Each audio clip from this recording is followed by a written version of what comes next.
Құрметті көрермен, МДТ подкаст мәдени танымдық жоба. Талқыға түсетін тақырыптар сан алуан. Сол тақырыптар маңында қозғалатын ой толғаулармен сіздер келіспесеңіз, әлде керісінше келіссеңіз, осы шығарылымның астында пікіріңізді қалдырып кетуіңізді өтінеміз. Әр көрерменнің ойы біз үшін өте маңызды. Подкаст авторлары мен қатысушы қонақтарымыз саясат, ұлтараздық тудыратын тақырыптар мен діни мәселелерді қозғаудан аулақ. Бейнетаспаны көшіру мен авторлардың рұқсатын алмай қолдану заңмен қудаланады.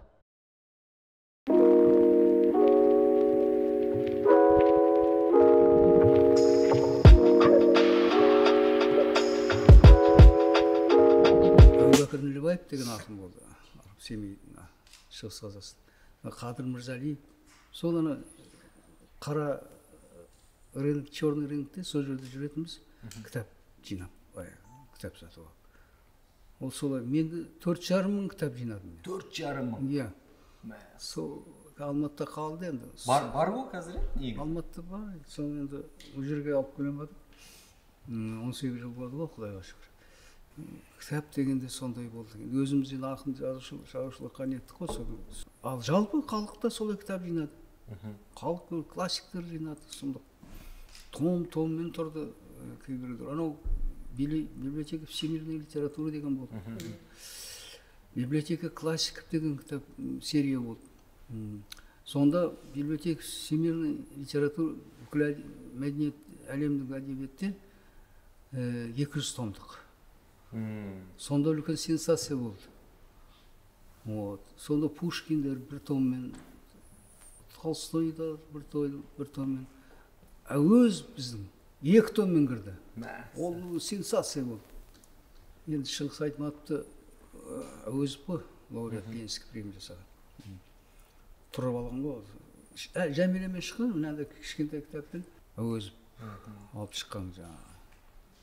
Айтматов. Бірақ Айтматов ақтады, ол айтты. Мен шетелге неге шыққанда, у меня 2 национальные святыни, ұлттық менің 2 әулием болды. Бірінші Манас, екінші Әуезов. Сөйтіп бізді көтір. Оның ішінде Әуезовтың еңбегі болды, керемет. Манасты бүкіл әлемдік дәрежеде мойындатты ғой. Қалай айтсақ болады, осы жазушылық өнерде революция ғой негізі сол кездер. Сол кезде енді үлкен не болды. Ал одан кейін қазіргі қалай айтсақ болады, буын. Қазіргі буын туралы не дейсіз аға? Үрдіс қазір кім жазушы болам деп айтқанды көріңіз. Қазір не болады? Банкир болсам, блогер болады. Блогер, сол олигарх, қалай еді? Сол ғой қазір. Енді заманын көрдің бе? Шайқап. Бірақ бәрі қайтадан кітапқа оралады. Енді телевизордан кейін енді мынау гаджет болды, бәрі соған үңіліп шұқылап бүйтіп отырады. Бірақ түбі бәрі кітапқа ауысады деп ойлаймын. Сондай арман бар. Кітап енді бәрібір білім бұлағыш, білім шырағы. Дұрыс айтасыз, енді Гүлбадан ханыммен жаңа түсірілімнің алдында әңгімелестік.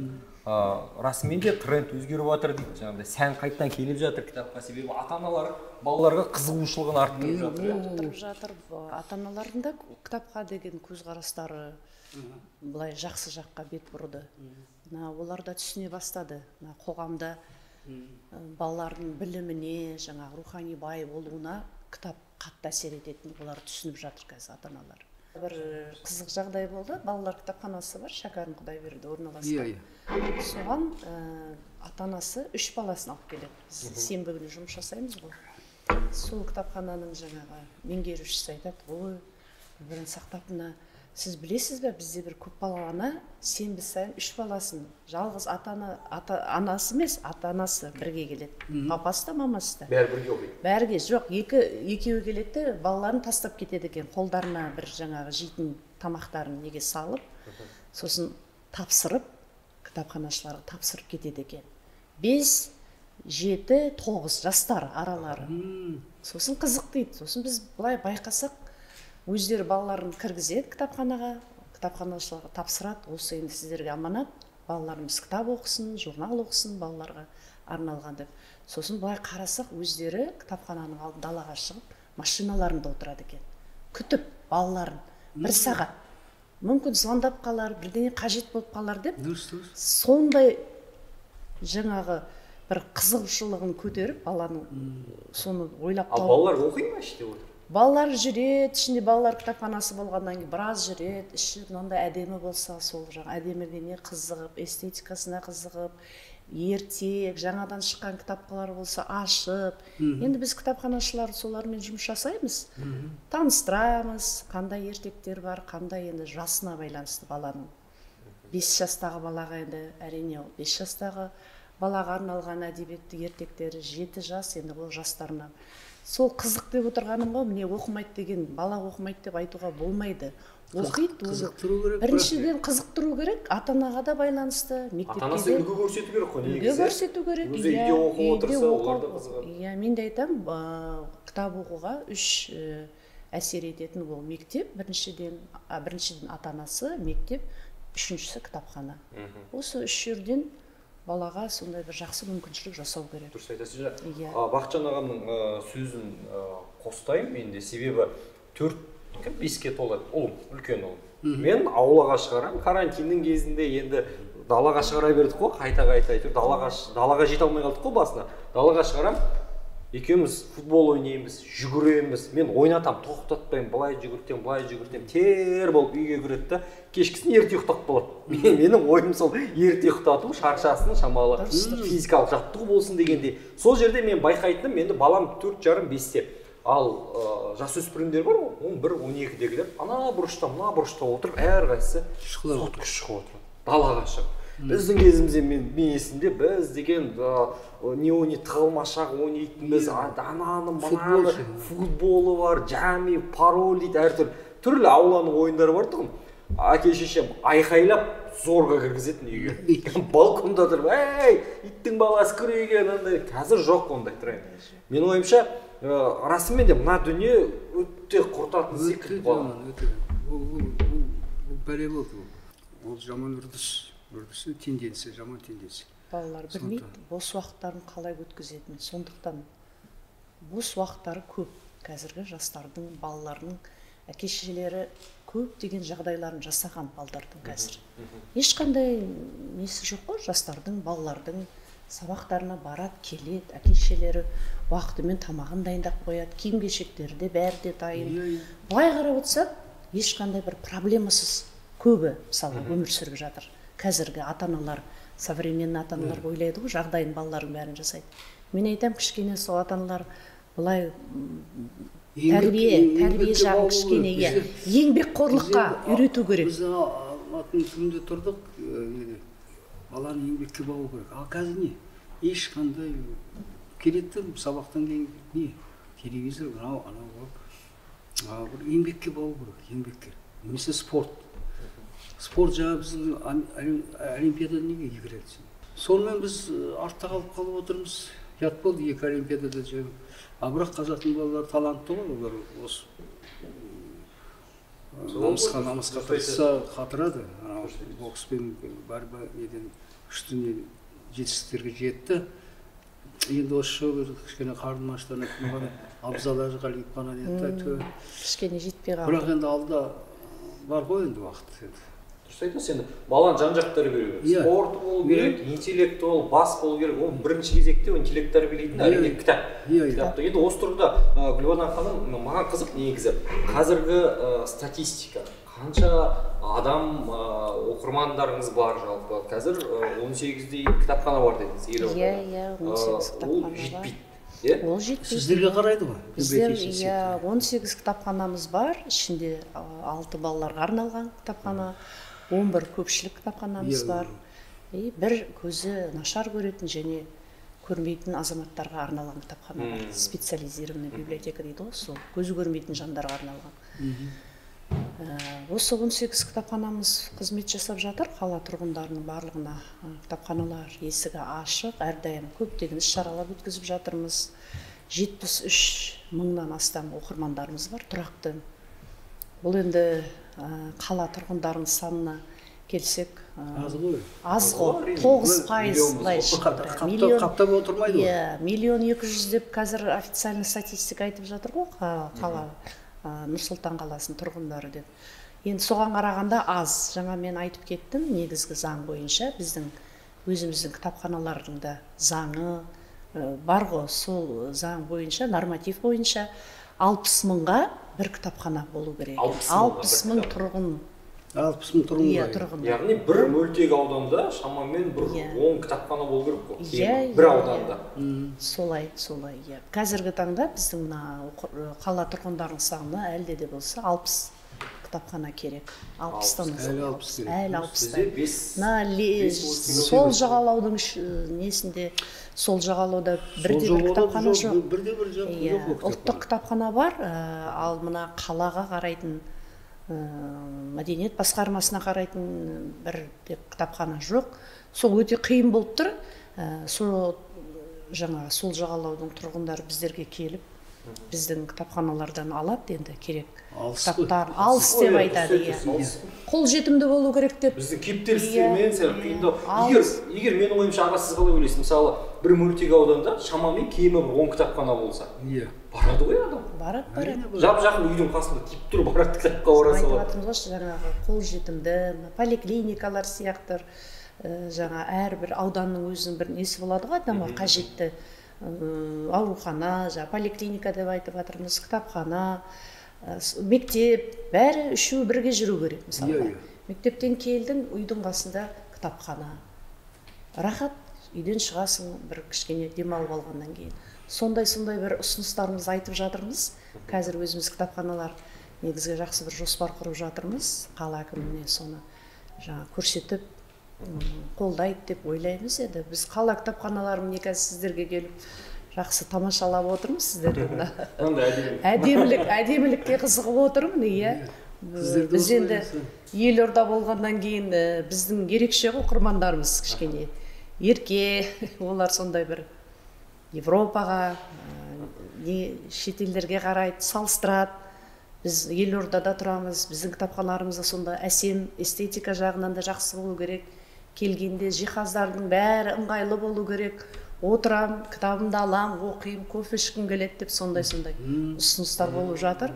Сондықтан ойлаймын, келешекте әлде де болса үмітімізді үзбейміз, сондай бір жақсы жағдай жасап, кітаптың қорын, санын көбейтіп, әр тұрғында, әр оқырмандарының сұранысы бойынша соның өзіне қажетті кітаптар болса, мен ойлаймын, келеді деп. Кітапханалардың оқырмандарының саны көбейеді деп ойлаймын. Және де сондай кітапқа тартушылықта әртүрлі бір акция, іс-шаралар ұйымдастырамыз енді. Челлендж деп айтамыз, благотворительный акция, книга дарения. Сосын мен бір өзіме жаңа осы жерге келе жатқанда бір ой келді, осы мектептерде қазір самопознание деген дисциплинаны алып жатыр дейді ғой. Болмайтын болды деп жатыр. Соның орнына книга чтения деген сабақ қойса. Баяғыда книголюб деген болатын. Книголюб, я болмаса жаңағы кітап оқу деген бір пәнді жаңағы нақты сол жерге нетіп. Осы бәрібір кітап. Бір 45 минутта соған мектепте кітапты енді оқығанда жайты кітап оқымай сол осының жаңағы талдау жасап, кейіпкерді түсініп оқу, ол тіл байлығында дамытады біріншіден. Тіл байлық. Қазір жастар өздерінің ойларын жеткізе алмайды. Тіл байлығы жоқ. Жеткізе алмайды. Неге десеңіз, гаджетті не үйренесің? Ештеңе үйрен. Тіл байлығында бүйтіп кедергі болып қалады, ешқандай не жоқ. Сондықтан менің сондай ойым бар да, мектептерде сондай пән ашылса екен деп. Бір 45 минут балалардың жаңағы көңілін сол кітапқа аударып, болмаса нағыз біздің осы қазақтың ақын жазушылар, мықты қаламгерлер соларды білсе. Жай енді былай күнделікті қазір жазып жатқан адамдар көп қой, жазып жатқан ақындар да, жас ақындар. Ал енді жоғары өзіміздің классиктарымызды білсе, сондай қуанатындай бір дастархан столдың үстінде отырғанда да қазір қараймын, көбі оқымыстықтарын да көрсетеді, білімдігін көрсетеді да кейбір жастар. Қызығасың, мен осы өткенде кітап оқып едім, сол кітаптың ішінде осындай бір өзіме әсерлі нелерді алдым деген дүниелерді. Сондай әңгіме қозғап, сондай келешекте жастарымыз солай болса, бізде соған кітапханалар үлес қосып жатырмыз. Сол ойымыз әр кітапханашылар жасап жатқан. Күнделікті біздің жұмыстарымыз көрінбейді ғой, кітапханашыларды айтамыз ғой. Бойцы невидимого фронта. Көрінбейтін майданның жауынгерлері. Бізде көбі қазіргі таңда көбі жастар да бар арасында. Сіздер кітапханада не істеп отырсыңдар? Рахат, келесіңдер, кітап бересіңдер. Біз қазір мына современный тренд форматқа да ауысып жатырмыз. Біз қазір кітапханашымыз емеспіз жалпы. Бізде былай білімізге бізде әлеуметтік желімен жұмыс жасаймыз. Біз өзіміз суретке түсіреміз, өзіміз видеографпыз, өзіміз таргетологпыз, өзіміз мемшікпіз. Иә, жан жағынан өзіміз қаражат бөлініп штатта ондай единица жоқ. Сондықтан кітапханашылар қазір өздері өсіп жатыр. Универсальный солдат деп айтуға да болады. Сондықтан мен айтқым келеді, кітапханашылар жақсы жұмыс жасап жатыр. Енді айлықтарының аздығына қарамай, қазір мына қаңтардан бастап 23%-ға өсірді ғой жалақы. Соның өзіне де, иә, рахмет, соның өзіне де қуанып жатырмыз. Оның өзі де бізге кәдімгідей көрініп, сол жаңағы. Кітап қоры қазір, мысалы, ең көп Алматыда ғана бұрынғы Пушкин атында қазір ұлттық дейді ғой жақтыда. 5 миллион болады кітап қоры. Мен 1968 жылдан бастап сол мүшесімін. Институтсканы, содан ана бір көшеде болды қазір бұрын. Қазір Бегалин атындағы балалар кітапханасы. Соны 71 жылы көшірді. Пушкин атындағы болды. Қазір ұлттық 5 миллион қазір. Одан кейін біздің мына ұлттық кітапхана солай ғой. Ол енді біз бай болды біздің. Астында жаңа керемет қор. Сондықтан мына кітапты аялау керек. Сонымен балаларды соған тәрбиелеу керек, кітапқа махаббатын ояту керек. Сол біздің ата-ана, мектеп, жаңа кітапханашы, ақын жазушылар. Енді ақын жазушыларды айта келгенде, олар қазір кітаптың ақын жазушының көбінесе не болып кетті ғой, мына партийный функционерлер жазушы болып кетті. Масқара өздерінің несін өмірбаянын жазып, ана суреттерін, бат етіп суреттерін, соны мынандай кітап шығарады да, жаңағы өзінің достары әкімдер арқылы саттырады. Вот профессионал жазушылар ақын далада қалды. Кезінде қалай еді? Қалай еді профессионал жазушылар? Бір кітапқа бір машина алады. Қазір гонорар деген жоқ. Бәрі жаңағы рецензия бар ма кітапқа? Кітапқа рецензия да жоқ қазір, иә? Гонорар да жоқ. Шығарам деген адамға кедергі жоқ. Ең көп жазған әлемде кім? Қай жазушы ең көп жазған кітап? Бұл Александр Дюма 200 кітап жазды.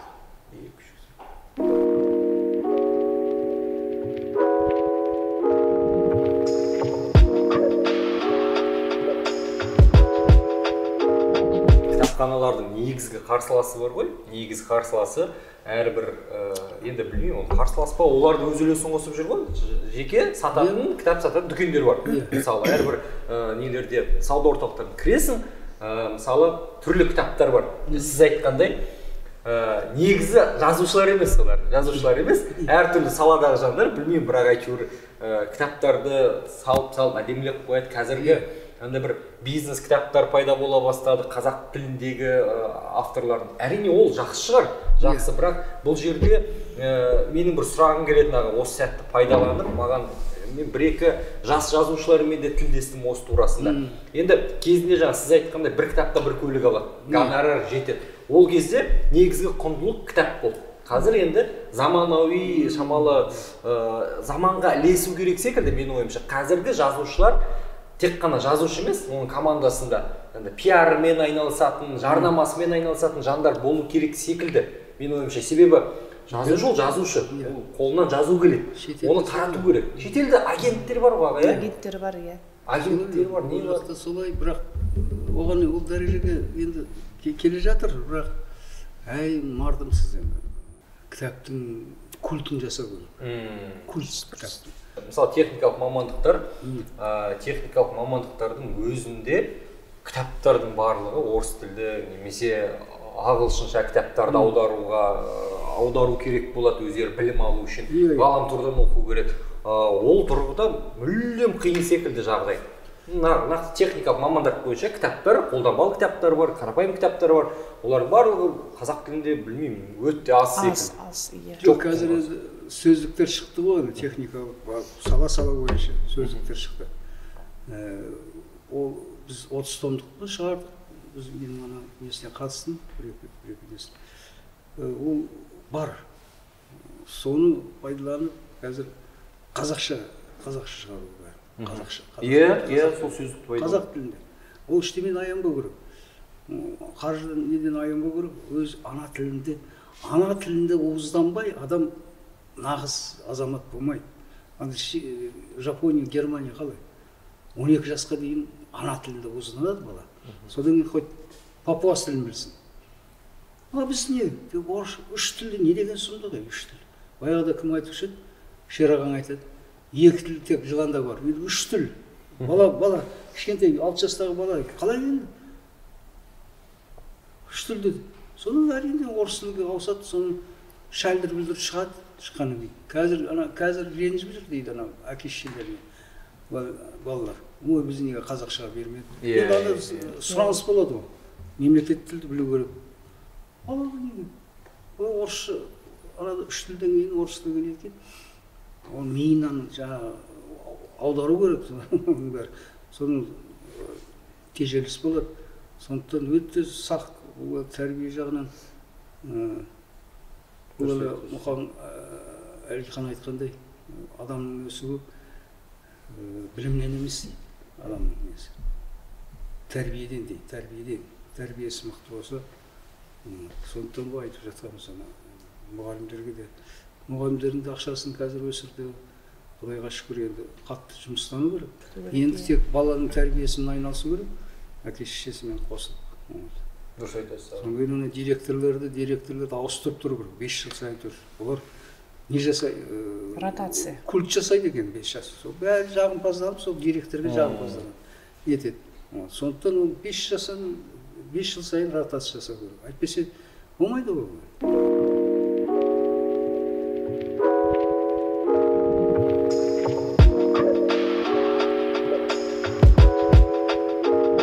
Енді аға, жаңа сіз тіл туралы айтып жатсыз ғой, қазақ тілін насихаттау. Жаңа Гүлбадан Сақтақызымен сөйлесіп отырып, әңгімелесіп отырып, жаңа трендтер туралы айтып жатырмыз ғой. Мысалы, кітап сататын дүкендерде, мысалы үлкен стримингтік сервистер бар, сериал көрсететін, жаңадан шығады, ол әлем бойынша хит болады. Сол әлемді хит, оларда экранизация ғой, кітаптан алынған, көбісі кітаптан алынған. Ол кітаптар мысалы баяғыда, мысалы, Дюна деген кино шықты. Дюнаны Фрэнк Герберт пәленбай жыл жазып кеткен ол. Сол кино шықты, кинодан кейін, киноға дейін, кино шығады дегенге дейін, жаңағы дүкенге барсақ, дүкенде тұр сол кітап. Жаңадан киноның кейіпкерлерімен, бірақ ішінде баяғы Фрэнк Герберттің Дюна деген кітап мысалы болды. Мен ойымша бұл жерде бізге жетпейтін сол секілді. Соны нақты қазақшаға аударып, мысалы, әрине өте қиын. Сіз енді бір-екі еңбекті, екі-үш еңбекті аудардыңыз, аударма жасадыңыз. Осы ретте қызық аға маған. Аударма өте қиын жұмыс. Дегенмен, осындай дүниелерді ілесіп, сол толқынға ілесу үшін жаңадан шыққан дүниелерді енді кезінде кітаптарды аударып, бізде шығарып көрсетіп отырып, ұсынып отыруымыз керек секілді жастарға. Иә, олай енді аударма классиктерді де кезінде классиктерді аударды ғой, біздің ағаларымыз бәрі керемет, Джек Лондон бәрін аударды ғой. Ал енді басқа мына қазіргі заманға нелерді аудару, бірақ оның ішінде іріктеп аудару керек. Содан кейін бізді де аудару, қазақ жазушыларды аудару керек. Бірақ қазір бір тенденция бар. Мысалы, Германия ма, Беларусь, аудармайды екен. Аудармайды. Егер естісе, білсе, өздері тауып алу керек. Мысалы, Мұхтар Мағауинді өздері білсе, соны өздері аударып нету керек. Әйтпесе, біздікі ойбай аудару керек, қазақ орысшаға аудару керек. Орысшадан кейін немісше, ағылшыншаға аудару. Жоқ. Өздері тауып алу керек. Біз соны жанталасамыз. қазір не ең мықты осы қаладағы баспа Фолиант бар қалада. Өте мықты. Соларға қошым келеді да, осы 1-2 жылда аудармамен жақсы айналысып жатыр. Көптеген мына мировая классика барлықтарын шығарып, қазақ тіліне аударма жұмыстарын жақсы күшейтіп жатыр да Фолиант. Олардың ана қазақ кітап деген дүкендері бар ғой. Сол мына қала бойынша дүкендер көп қой, жаңа Меломан, ойын-сауық орталықта орналасқан кітап дүкендері енді кішкене оларға бір жақсы келеді кітап алуға. Ал мындай жеке тұрған сол қазақ кітап дүкен айтып кеткім келеді да, сол кітап өте жақсы. Сол кітап дүкеніне барсаңыз, молодежный микрорайон Валерия Кравцова дейді қазір көшесі. Сол жерде орналасқан жаңадан ашылған кітап дүкені. Соның ішіне барсаңыз, қазақ тілінде өте көп кітаптар бар. Ең сондай бір мықты дүкен, кітап дүкені.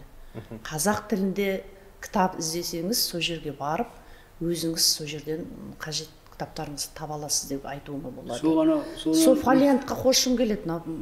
2 жылдың ішінде күшейтіп, аудармаларды жасап, Пеппи длинный чулок деген жаңағы кітапты, балаларға арналған кітапты аударып, соның біз өткенде біраз уақыт болды, презентациясына барып, сол кезде сол басшылармен сөйлескен кезде айтады, сол осы 2 жылда сол жұмыстарымыз күшейтіп жатыр, әлемге танымал кітаптардың бәрін қазақшаға аударып, сондай қолжетімді қылып жатыр. Мектептегі ата-аналарға айту керек, сатып аласыз. Иә, сол жерге мектептегі оның бағалары да жақсы. Бағалары да қолжетімді бағалары.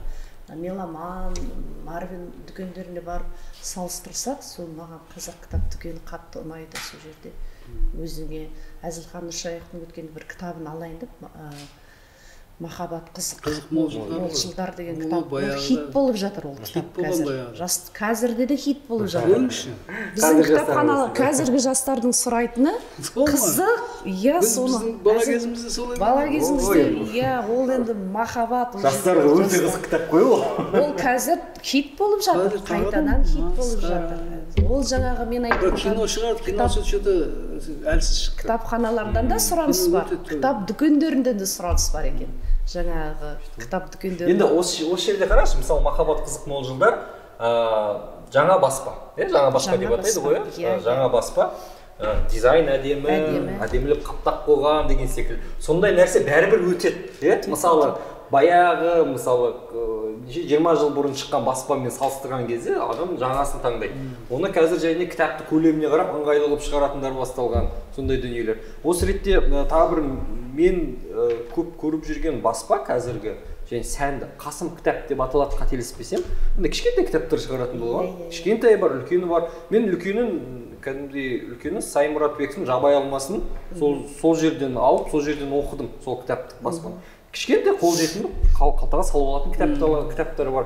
Мен ойымша, сондай жаңадан шығарудың үрдісі расымен де бір сәнге айналатын секілді, жастардың арасында кітап сәнге айналатын секілді. Осы ретте қалай ойлайсыздар? Жаңадан шығарса кітаптарды, жаңа баспа. Баяғыда мен қазақпын деген Жұбан Молдағалиевтің мынандай ғана кітап шыққан. Мынандай қылып шығарды. Сол менің бір жолдасым, досым Халия Сағаның үйінде бар. Сол 70 жыл шықты ғой деймін сонда. 70 жыл өзі сол мен қазақпен шықты ғой. Соның кейін мынандай көп кішкентай мынандай. Қайта шығарды. Қалтаға салады. Одай әрине дұрыс қой енді. Дұрыс. Қазір кішкентай кітап деп айтып жатсыз, сол кішкентай кітаптың қазіргі ерекшелігі аудио нұсқасы болады. Приложение арқылы сол ең сондай қызықты ертектерде қазір шығып жатыр. Аудио кітап. Аудио кітап деген өзінің приложениесі бар, жаңа штрих-код. Соған нетсеңіз, өзіңіз мобильный телефон арқылы сол аудио нұсқасында тыңдауға болады енді. Ол енді жаңағы кітап былай оқысы келген адамға қайсысы ыңғайлы, сол несі жақсы да. Сондықтан ондайларда біздің кітапханаларда бар, аудио нұсқасымен бірге шығып жатқан кітаптар да бар. Балаларға арналған ертектер бар, жаңағы музыкалық несімен де естігенде жаңағы елестететін бір театрализациясымен сондай енді дұрыс айтасыз, оның форматын өзгерту керек кішкене. Қазір заманға сай тұру керек секілді. Күнделікті жаңа айтып кеттің ғой, Гарри Поттер неге біз 20 жылдан кейін қазақ тіліне аударған оқып жатырмыз. Қайта ресейліктер олар ана ағылшын шыққан кезде 1 жылдан кейін аударып кітап дүкендерінде толып тұрды сол кітап. Біз 20 жылдан кейін шығардық оны. Бірақ жастар, балалар, мені өзім мысалы, сол Гарри Поттер деген фильмді көріп өстік. 20 жыл бұрын кітабы шыққан мысалы.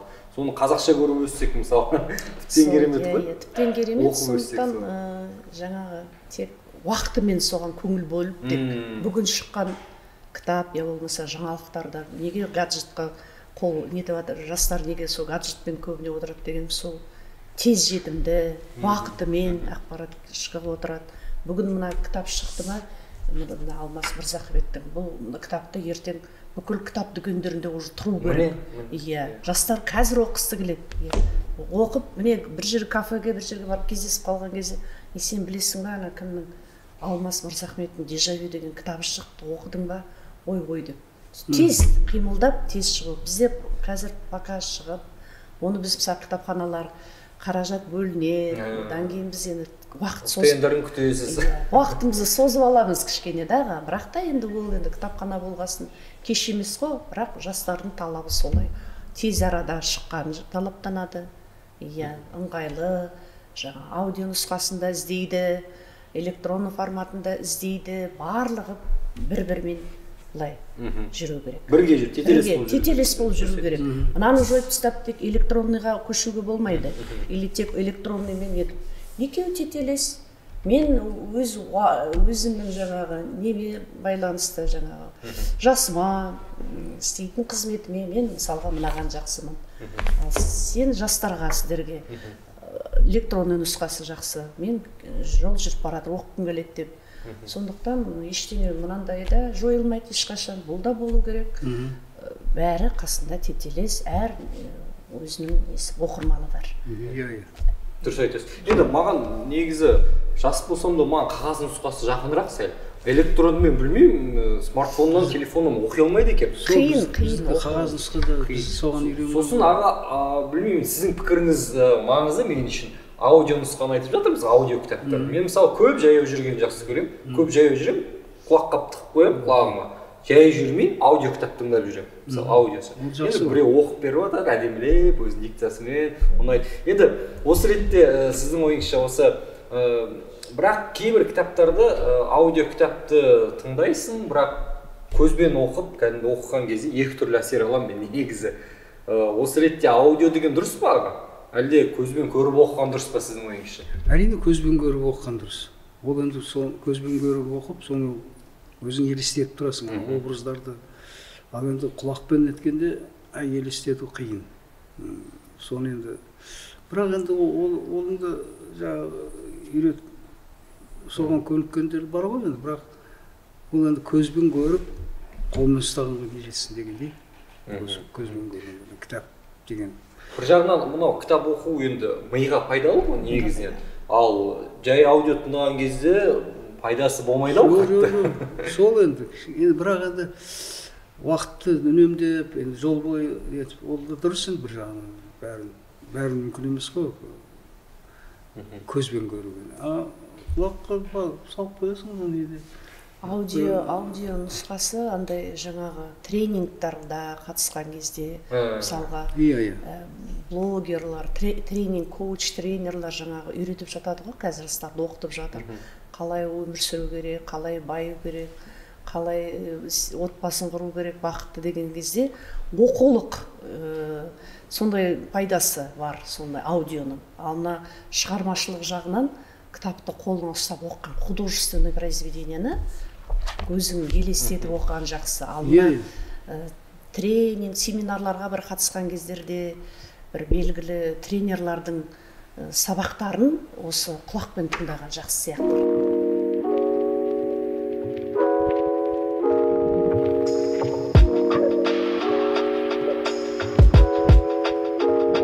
Осы ретте жаңа сіз айтып отырсыз ғой, коучтардың кітабы өз-өзін дамытады деген. Қазір аға қазақ тілінде трендке еніп жатыр.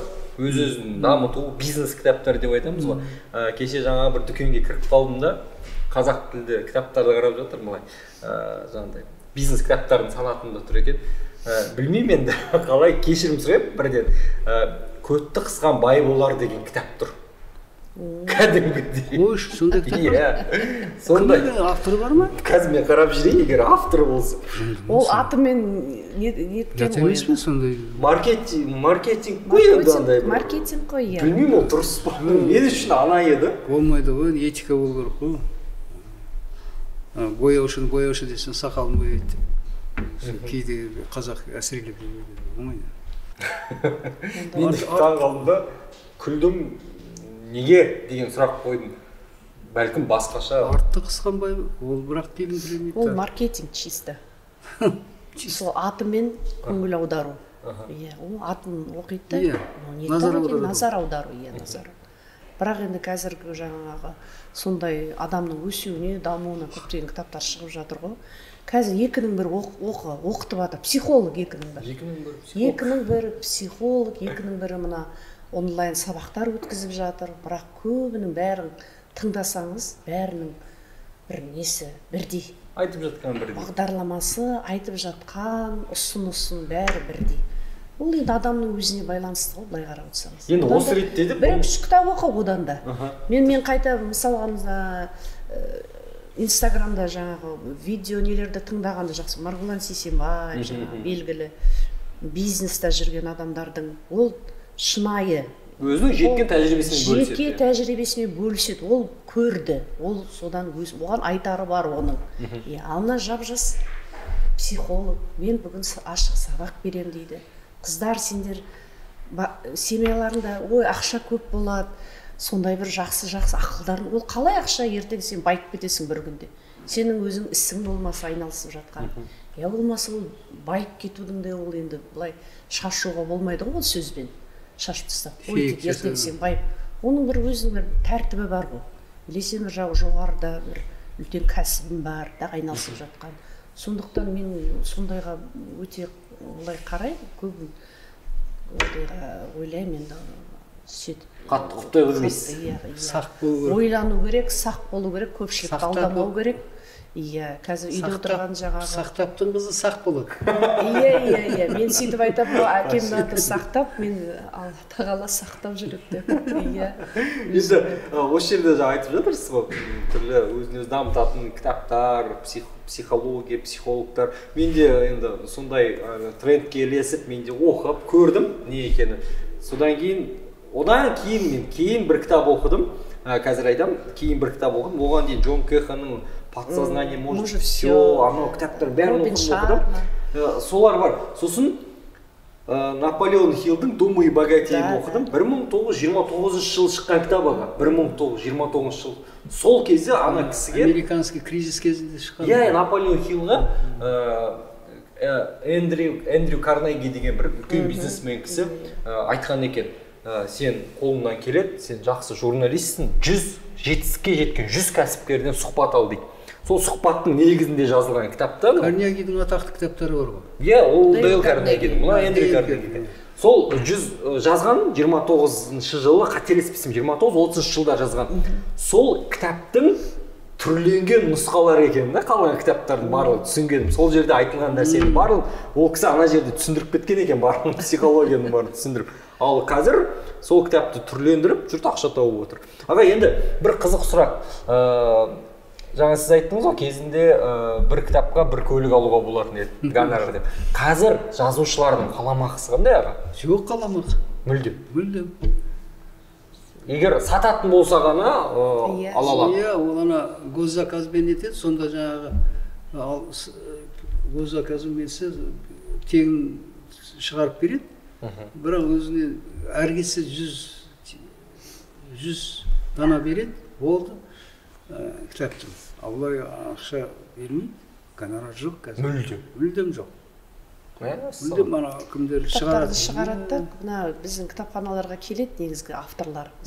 Енді өз ақшаларына шығарады. Мына Бақытжан аға да бізде. Мен алдым мына кітапханадан алдым. Кітапханадан берді тиын кішкене. Біздерде авторский авторлардан алуға мүмкіншілік бар мысалға да, бөлінген қаражатқа. Мен де сол авторлардың көбін аяйын, көбін енді жаңағы кітап дүкендерге шығармай кітаптарын кітапханалар арқылы мүмкіншілік бар. Біз бірақ кітаптың сапасына қараймыз, жаңағы келіп түскен. Неге аға бұлай? Неге? Енді солай болып бәрі айтып отырмын ғой, мынау жаңағы 91 жылы бәрі одақ отырғаннан кейін бәрі құндылықтардың бәрі жойылды ғой. Басқаша құндылық пайда болды. Бәрі басқаша баю, екінің бірі баю. Сонда жаңағы құндылықтар бәрі жойылып, бәрі сол көбісі баюдың амалымен айналысты. Сондықтан енді қазір қоғам енді түзелетін шығар, енді жалпы халықтың әділет болсын, қоғам әділетті болсын, соған келе жатырмыз ғой енді, болса екен деп. Бірақ көп нәрсеге жоғалып кетті. 30 жыл жоғалттық қой енді шын айтып. Достар бар, ақын жазушылар. Өздерінің кітабын шығарып арасында сөйтіп тұрады. Енді жақсы достарым, бірақ қосымша жұмыс істейді. Өзінің негізгі жұмысы бар. Иә, негізгі жұмысы бар. Енді мен де сөйттім мысалы. Негізгі жұмыс, бірақ менің 3 мамандығым болды. 3 жоғары білім менде. Энергетик, экономист, журналист, қазір. Бірақ сол мамандықтармен жұмыс істедім. Әйтпесе мен далада қаламын, егер бір жай тек жазумен айналыссам, қайда? Бірақ жүрек шығармашылықты қалап тұрады ғой. Жүрек талап 5 жасымнан шығардым, өлең шығарып 5 жасымнан. Ол өте қиын. Шетелде кітаптың жазушылары, мысалы менің сүйікті авторларым бірі Дэн Браун, бір 7 кітап шығарған, оның 3 кітабы бойынша кино түсірген. Ол миллионер кәдімгідей. Жоқ, енді кино түсірілсе әртүрлі әркімнің енді жүйені айтамын да, сол жүйені бізге енгізу керек. Меніңше мына кітап дүкендерінің өзінің авторлары болады, ал кітапханада да өзінің авторлары болады, жазушылар. Жазушылардың мысалға өзінің оқырмандары бар. Кейбір жазушылардың оқырмандары кітапханада, кейбір жазушылар ақындарының оқырмандары кітап дүкендерінде. Ол соған байланысты. Мысалға жазушылар міне жаңағы шабыт фестивалі деген болды ғой осы. Біздің Астана шығармашылық жастар фестивалі шабыт, соның проза номинациясы кітапханада болатын. Бөгенбай даңғылда орналасқан балалар жасөспірім кітапханасында. Сол кезде ноябрь айында болады, 7 күн үлкен конкурс, жан-жақтан келіп адамдар қатысады. 20 жыл сол жерде болды. Үлкен фестиваль еді. Үлкен фестиваль. Сол фестивальда басында біз жаңағы жұмыс тобына кіреміз. Жюриларды ұйымдастырамыз. Енді сол кітапханада жұмыс жасағаннан кейін ең төрайымы Фариза апамыз, одан кейін ары қарай Ұлықбек Есдәулет, енді әр жыл сайын мүшелер ауысып отырады. Сол қызық, сол кезде алдымызда өскен Дәулеткерей Капылы, қазір қарап отырсыңдар. Көп жаңағы Маржан Ершу деген 30 жылдыққа, былтыр тәуелсіз 30 жылдығына сол шабыт фестивалінің жеңімпаздары, қатысушылардың көбінің кітаптары шықты. Сол. Қазір енді олар енді уже орта буын, жастар емес, орта буын уже белсенді ақын азаматтар, кітаптарын бәрі жақсы шығып жатыр. Мысалы, былтыр 30 жылдыққа олардың барлығын Астана жазушылар одағы Дәулеткерей Капылының жаңа қолдауымен жақсы кітаптар шығып, біздің кітапханаларға сыйға тартты. Енді сол шабыт фестивалінің жаңа жеңімпаздары, солардың оқырмандары кітапханада. Олар барып кітап дүкендеріне қоя алмайды кітаптарын. Неге десеңіз, оның оқырмандары кітапханада, кітапхананың оқырмандары әртүрлі жаста, студенттерде жағдайлары бар, жағдайлары жоқ деген сияқтырда әртүрлі.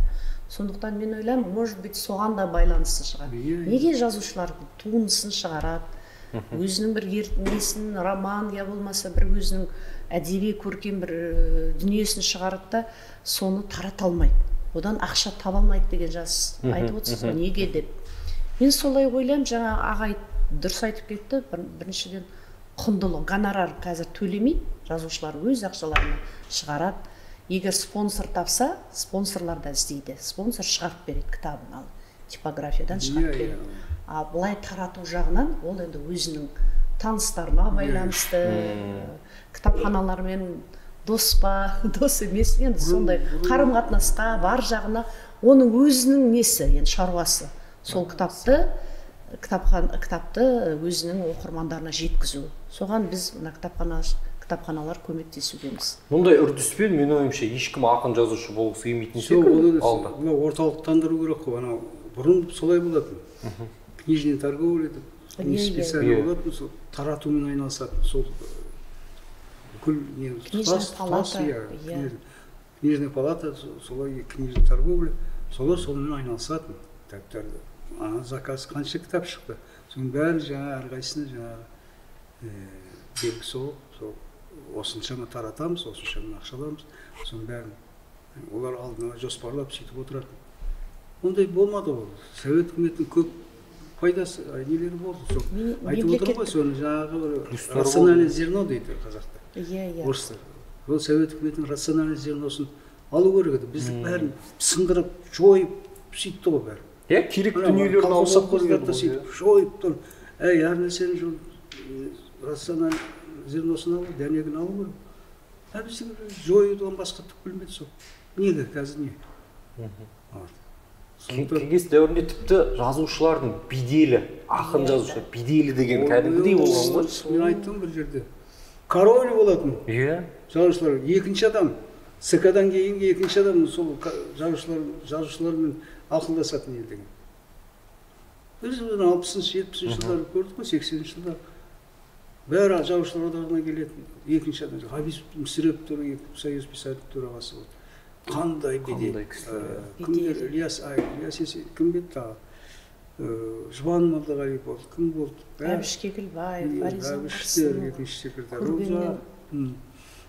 Оларға жағдай жасады. Үй де жасалды.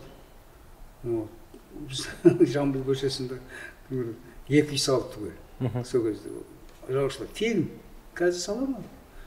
Сол 2 үй салып, алқаштардың ағы, сарандардың сары дейтін. Енді ішіге жақын адамдарды алқаш сол үй болды. Білемін ол жігіттерді. Марқұм бір ақ көңіл жігіт кісілер болды. Кім? Одан кейін сарандардың сары үйі деп енді айта беру болады. Қадыр Мырзалиев саранға жатады, мысалы. Солар бөлігі дейді, сары соларды. Алқашты Оспанға деді кетті ғой, Оспанға Ләубәкіров дегендер болды. Керемет сатирик, ақын керемет. Оларды алқаштардың ағы. Олар керемет үй салып берді оларға. Сол Оспанқаның қызығы көп өзінің.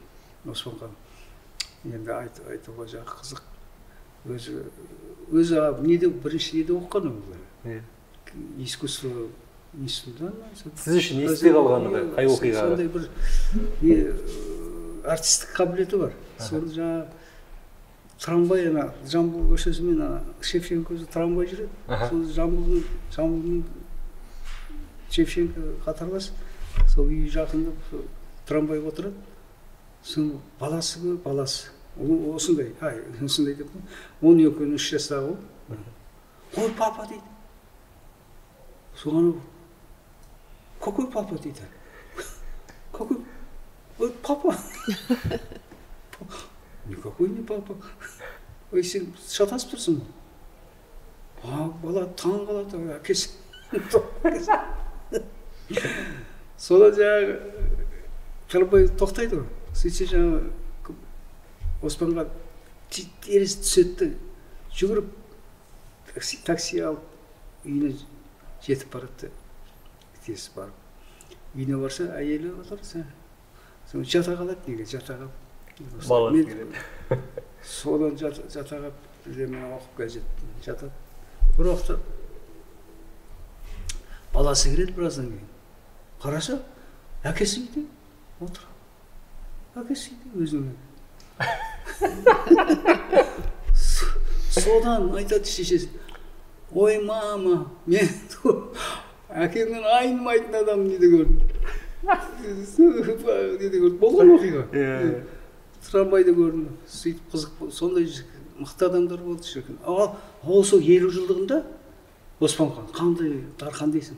Ана қасында семьясы үлкен көрші болыпты, басқа үйде жаққа.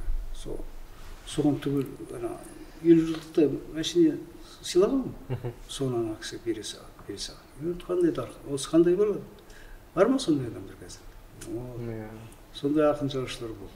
Оның қазір жағдайларын жасап отырды кезінде. Қазір не? Жаңа айтып отырмын, көрінген жазушы болып жаңа. Блогерлер жазушы болып отыр ғой аға.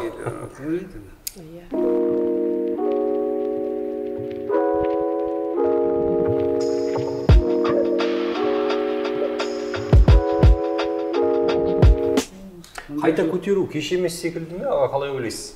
Қайтадан қолға алса осы саланы толықтай, бәлкім ақын жазушылардың беделі өсіп, қаламақысы да өсіп, енді түбі ақын жазушы кез келген ұлтқа керек қой? Кез келген ұлтқа керек. Руханияты ғой. Ұлттың бейнесі ғой, бейнесі, символ. Ұлттың Абай мысалы, Әуезов, Пушкин мысалы. Бейне. Тіпті мынау көршілес Ресейде кәдімгідей дамыған кітап сату деген, бұл жерде жазушылар жақсы табады менің ойымша. Жақсы дамыған ресейліктердің кітапханаларына дамыған. Біз мысалы Москва орталықтан кітапхана жүйесімен целый библиотечный институт бар ғой. Москвада да, Алматыда, не деді, Ленинградта да факультет тұрмақ, институт библиотечный бар. Ол деген библиотеканы көрдің, қандай библиотека? Беделі болды. Архивтің институты болды. Ол бәрін қазір түзімдеп жібер, ақшаларды аз байқыз. 23% өсір. Қайта өсіру керек библиотеканы. Күндерін ұйымдастырып, мектеппен қатты байланыс жасау керек. Мектептің бала әке-шешелерімен. Дұрыс айтасыздар, енді өзімізше отырып бір пікірлерімізбен алмастық. Рахмет сіздерге. Уақыт бөлгендеріңізге. Енді менің ойымша бізді егер көріп отырған тиісті жандар болса, осы салаға барынша көңіл бөліп, бір қалай айтады, лупамен қарайды дейді ғой. Сол секілді жазушылардың беделін сізбен біз болып бірге өсірейік, кітапхананың жұмысын жандандырайық, кітап оқиық, МДТ подкаст. Рахмет. Рахмет сендер. Рахмет. Рахмет, көп-көп.